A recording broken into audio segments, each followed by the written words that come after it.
Hello everyone, कैसे हैं आप सभी। तो अगर आपको पता है कि आपका एग्जाम अब होने वाला है या आप उसकी तैयारी कर चुके हैं, अब रिवीजन पे ध्यान दे रहे हैं या अभी आप पढ़ाई कर ही रहे हैं, तो अब देखिए पूरा जोर लगा देने की जरूरत है। अब आपको बिल्कुल भी दिमाग में ये चीजें नहीं लानी है कि कैसे करेंगे, क्या करेंगे, क्योंकि अब आपके पास टाइम ही नहीं है इन सब चीजों को सोचने का। तो मैं आप लोगों के कमेंट से पढ़ रही थी, उसमें बहुत सारी चीजों को मैंने देखा कि जैसे बहुत सारी चीजें इमोशन से रिलेटेड आप लोगों के बहुत ज्यादा क्वेश्चन रहते हैं।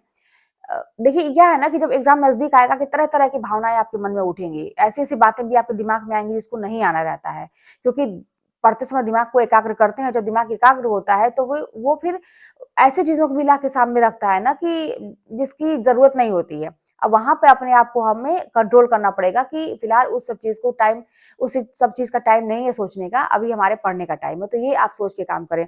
दूसरी चीज ये होती है ना कि देखिए अभी अभी आप लोग तैयारी कर रहे हैं, तो ये जो रिवीजन करने का तरीका भी होता है ना, ऐसा नहीं है कि बस आप नोट्स उठाए उसको पढ़ते रह गए, किताब उठाए बस उसको पढ़ते रह गए।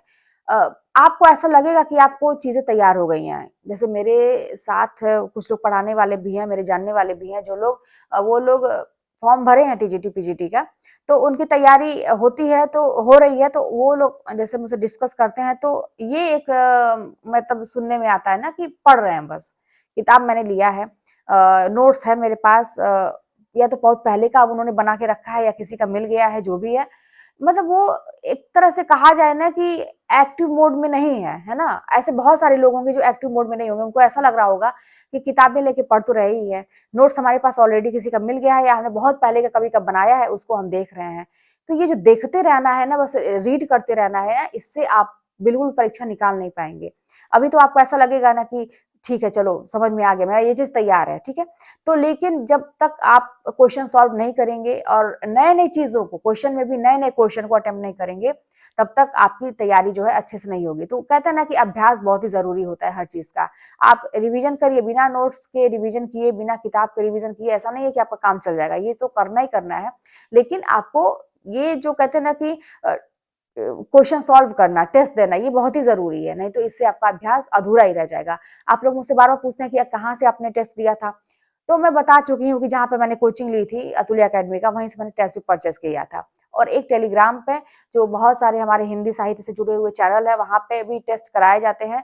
तो वहां पे मैंने एक पेड कोर्स लिया था जो टॉपिक वाइज रोज कराते हैं, तो आप लोग भी अभी भी सर्च करेंगे तो अगर देखिए वहां पे टॉपिक वाइज है, बहुत अच्छा है।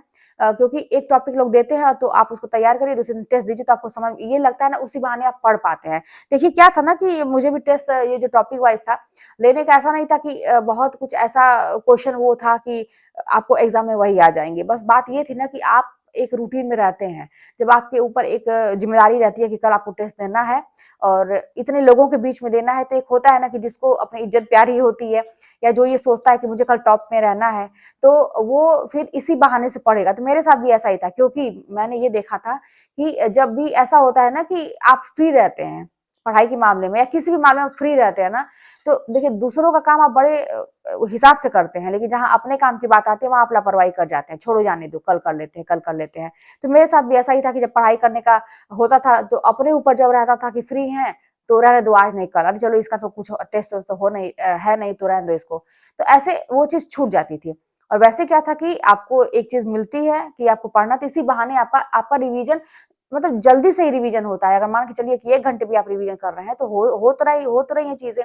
तो इसलिए वो एक बहाने के तौर पे कहिए कि अच्छा भी है कि आपका एक-एक चीज रिवीजन हो रहा है, आप टेस्ट दे रहे हैं, आपको पता चल रही चीजें कि आप कितना अच्छा तैयारी कर पा रहे हैं। तो इस तरह से ना, जैसे अपने आप को एक टारगेट दीजिए, ये टारगेट ही तो है कि आपको कल का टारगेट ये है। बात ये है ना कि अपने बहुत ऐसे कम लोग होते हैं जो खुद को टारगेट दे पाते हैं, क्योंकि वही बात है कि अपने लिए लापरवाही हमेशा हो जाती है।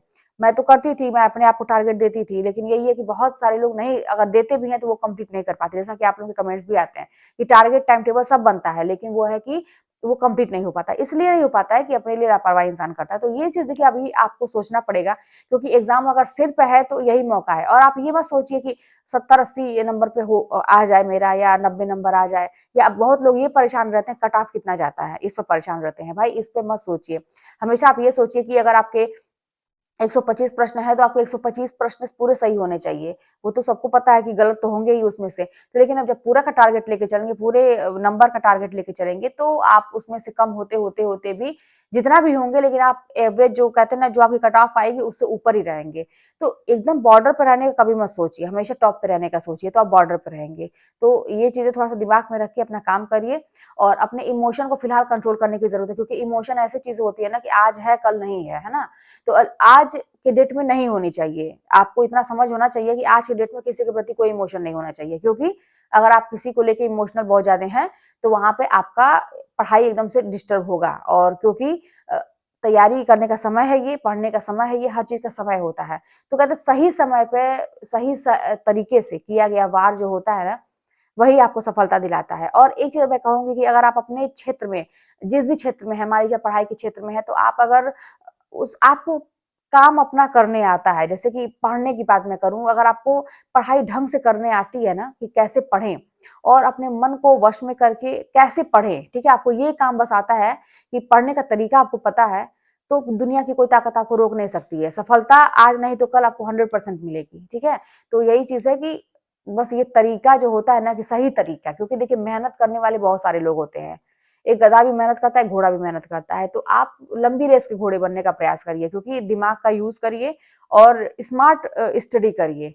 कम समय में ज़्यादा से ज़्यादा कैसे होगा, दिमाग में चीज़ें कैसे बैठेंगी, बहुत सारे तरीके मैंने भी बताए हैं और आपको भी अब इतना तैयारी करते-करते तो पता चल ही गया होगा कि आपका जो दिमाग है वो किस लेवल का है, क्या चीज़ समझता है, तो उसी हिसाब से काम करिए, ठीक है? तो बस करते रहेंगे तो 100% ये है कि आपका एग्ज़ाम इस बार ऐसा नहीं होगा कि आपको फिर असफलता का मुँह देखना पड़ेगा। तो मेहनत करिए, 100% निकलेगा।